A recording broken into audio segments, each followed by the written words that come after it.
Amid the heated geopolitics of the Middle East, a new term has suddenly begun to appear repeatedly in discussions: Mosaic Defense.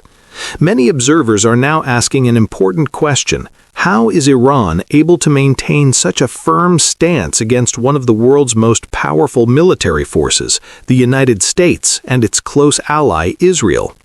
In a direct military confrontation, the balance of power often appears heavily one-sided.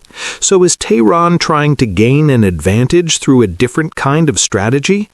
A large number of military analysts believe that Iran is not trying to win a battle of sheer strength, but rather a battle of strategy. At the center of that strategy lies a unique defensive concept known as Mosaic Defense. In Iran's military doctrine, Mosaic Defense represents a decentralized defense strategy, where the entire defense structure is divided into numerous smaller regional units, rather than controlled from a single central command. This concept was strongly implemented during the leadership of former commander of the Islamic Revolutionary Guard Corps, Mohammad Ali Jafari. Under his leadership, Iran reorganized its military structure so that even if a main command center were destroyed during war, the overall defense system would not collapse. In other words, each region would be capable of continuing the fight independently. This idea forms the core foundation of the Mosaic Defense strategy. Under this framework, Iran's military structure is divided into numerous regional commands.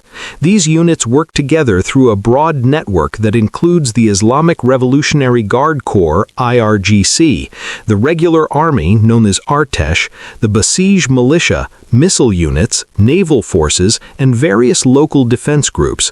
The entire system functions like a dispersed network, meaning that even if one part is destroyed, the others can continue operating.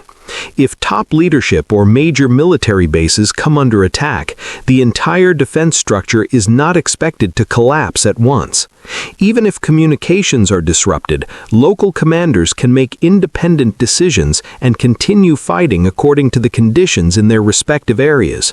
Many military analysts consider this system one of the modern examples of decentralized warfare. But why did Iran choose such a strategy? To understand this, one must look back more than 2 decades. The United States' military campaign in Afghanistan in 2001 and the invasion of Iraq in 2003 dramatically reshaped the strategic realities of the Middle East. In particular, the rapid collapse of the government of former Iraqi ruler Saddam Hussein served as a major warning for Tehran. Iran realized that highly centralized military and administrative systems can collapse very quickly when struck by a powerful enemy. As a result, Iran chose the opposite path. Rather than concentrating power in one place, it dispersed authority across the country. Another major objective of this strategy is to prolong warfare. Instead of seeking a quick, decisive battle, the goal is to gradually wear down the enemy over time.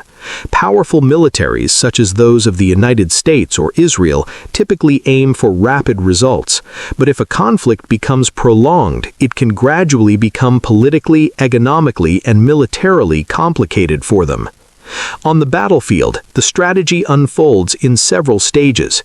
In the first phase, Iran's regular army, Artesh, handles the initial wave of enemy attacks. Their tanks, armored vehicles, and infantry units attempt to slow down the enemy's advance. In the second phase, air defense units become more active. They employ camouflage, decoys, and dispersed positioning to confuse enemy air power, making it more difficult to identify real targets. The third and longest phase shifts the conflict toward a war of attrition. Here, the IRGC and the Basij forces play a central role. They may conduct ambushes, disrupt supply lines, launch small drone attacks, and organize local resistance networks to prolong the conflict. At this stage, the war is no longer limited to conventional military engagement. It evolves into a broader resistance campaign. The role of the Basij forces is particularly important in this context. The militia was originally established by Iran's first supreme leader, Ruhollah Khomeini.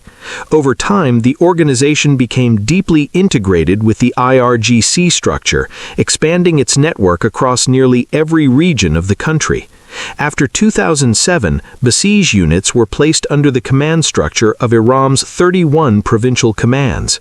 This allows local commanders to make rapid decisions based on the realities of their specific regions and quickly organize resistance when necessary. For this reason, many military analysts argue that completely destroying Iran's defense system would not be easy. The structure does not rely on a single military base or one central force. Instead, it operates as a broad and dispersed resistance network. Even if one part is damaged, other parts can continue the fight. However, a major question still remains. Can Mosaic Defense truly provide effective protection for Iran against powerful military forces like the United States and Israel? Or is it simply preparation for a long and complicated war? The answer remains uncertain. What is clear is that this strategy has once again become a central topic in discussions about the military balance in the Middle East. In the tense environment of global politics today, many observers believe that future wars may not be determined solely by raw power, but strategy, patience, and the ability to sustain long-term resistance.